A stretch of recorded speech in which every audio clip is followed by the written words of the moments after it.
today we have a very interesting book by Gauri Grover who's here. And this book is called The Unyielding Judge, The Life and Legacy of Justice A.N. Grover. And he is he was a gentleman, and I quote Mr. K. Venugopal, a senior advocate and former Attorney General of India. Justice Grover never failed to live up to this standard. I remember him as a person of high integrity, sometimes jovial, and at all times human and filled with compassion for the underdog. The story of his life being one of the perseverance, courage, and unshakable belief in the rule of law will inspire generations of lawyers, judges, and citizens alike.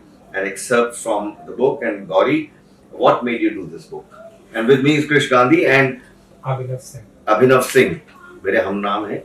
Gauri, what was behind this book? So I wanted to write this book because this is even relevant today about the independence of the judiciary. And I just wanted to touch upon what happened in those times and how difficult it was, and how unyielding my grandfather and the other two judges, Shellet and Hegde, were. So this is what inspired me. And what year was this, the book? I mean, it talks about what period? It talks about the 1970s, early 1970s. Okay, early 1970s. Yes. And Krish, have you read this book? Yes, it's an excellent book. It's an ode to a very honorable judge by a very loving granddaughter, and I think it's an excellent book. Everybody should read it. Abhinav, of course, my senior. I have not read this book, but I know the story. Every advocate knows this story about these three judges. This is in 1973, and I will definitely read this book. And I congratulate Gauri for her effort for making this book. You three being esteemed lawyers yourself, and you're practicing. How relevant is this book in today's time, Gauri? I think it's very relevant because, like I said, independence of judiciary was relevant even then, it's relevant even now. And it's not just about the judiciary, it's day-to-day justice. We all need to be firm that every person deserves justice. And I think we all need to stand up for our rights. So, basically,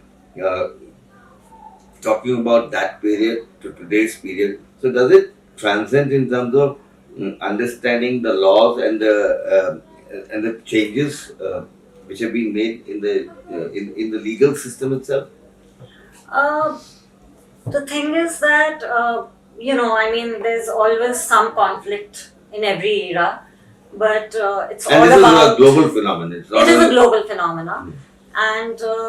The whole thing is that the country, I feel, only progresses when, the executive, judiciary and the legislation are in harmony with each other. And controversy is the first cousin of any legal system. Any legal system, is that right? If you say so, that's your opinion. But controversy, yeah, there is controversy. That is why there are cases, and that is why there is a legal system. Let's put it like that. But it talks about some very sensitive time period when India was going through the emergency and stuff like this. This is before the emergency, but definitely it contributed to the emergency. It was just building up. I think it started with the Golaknath case. Then Kesavananda Bharti case started. Then after that, after my grandfather was superseded, Mr. H.R. Khanna was superseded around 3 years later or so. So, these judges were very brave, and even our judges of today are very brave, and we all want to put our own stand everywhere. So we are all in this together. So you must read this book, The Unyielding Judge, and been published by Oak Bridge, and the cost of the book is 795 rupees. You can follow Oak Bridge on their social media handles on Facebook, your Instagram, your Twitter, Amazon, and cheaper also there. Cheaper there.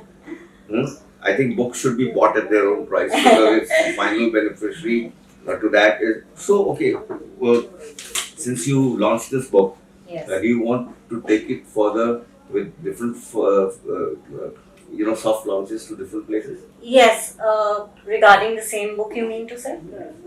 Yes, of course. Because Yeah. books travel with people. Yes, So of course. the more, in fact, you could take it to the different law colleges and law schools. Of course, yes. And apart from reaching to the common man. In fact, the basic structure theory is known even abroad. Oh, It has spread to other lands also. So that's. So it is a landmark. How much time did you take to author this book? 3.5 years, but the idea took birth much before that. And what made you think about your grandfather to take the legacy forward? I was just fascinated. I mean, I didn't know he was such a great man. And one day, one of my friends just told me, write a book on him. So I said, okay, I'll think about it. So I think there's a beautiful four liners here. Ramdhari Singh Dinkar ji की 4 पंक्तियां हैं कि वो नहीं नूतन means new, कि वो नहीं नूतन कि जो प्राचीनता की जड़ मिटा दे, भूत का आभास ही जग से मिटा दे, मतलब द पास्ट, जो पुरातन को नया कर दे उसे नूतन कहूंगा, means saying that if you take the legacies of people who have burned the midnight oil and they've gone and worked so hard, their stories should be not go unsung. So if I may add, a lot is known about how hard we lawyers work. Very less is known about how hard the judges actually work. I mean, there are like sometimes 30 cases, 40 cases they're hearing in one day, and all have files, and there are pages and pages and pages that they read and get prepared. And word by word. And word by word. Or iota by iota. Iota by iota. So, of course, I think our honorable judges deserve as much respect as can be given. And, of course, this is a book which is in the step of that. So, it's definitely recommended. Definitely recommended. A must-read book. Thank you so much and heartiest congratulations. Wish you all a very happy new year. And please go and buy this book upfront on Amazon and enjoy the legacy. Thank you.